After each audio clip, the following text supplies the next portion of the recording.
यह एक पौराणिक कथा है। कुबेर तीनों लोकों में सबसे धनी थे। एक दिन उन्होंने सोचा कि हमारे पास इतनी संपत्ति है, लेकिन कम ही लोगों को इसकी जानकारी है। इसलिए उन्होंने अपनी संपत्ति का प्रदर्शन करने के लिए एक भव्य भोज का आयोजन करने की बात सोची। उसमें तीनों लोकों के सभी देवताओं को आमंत्रित किया गया। भगवान शिव उनके इष्ट देवता थे, इसलिए उनका आशीर्वाद लेने वह कैलाश पहुंचे और कहा, प्रभु, आज मैं तीनों लोकों में सबसे धनवान हूँ। यह सब आपकी कृपा का फल है। अपने निवास पर एक भोज का आयोजन करने जा रहा हूँ। कृपया आप परिवार सहित भोज में पधारने की कृपा करें। भगवान शिव कुबेर के मन का अहंकार ताड़ गए। बोले, वत्स, मैं बूढ़ा हो चला हूँ, कहीं बाहर नहीं जाता।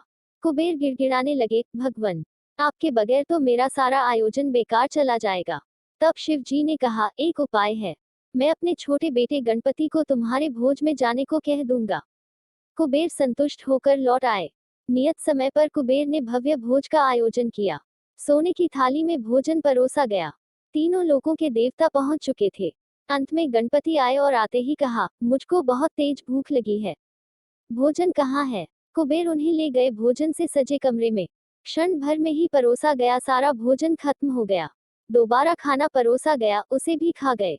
बार बार खाना परोसा जाता और क्षण भर में गणेश जी उसे चट कर जाते। थोड़ी ही देर में हजारों लोगों के लिए बना भोजन खत्म हो गया, लेकिन गणपति का पेट नहीं भरा।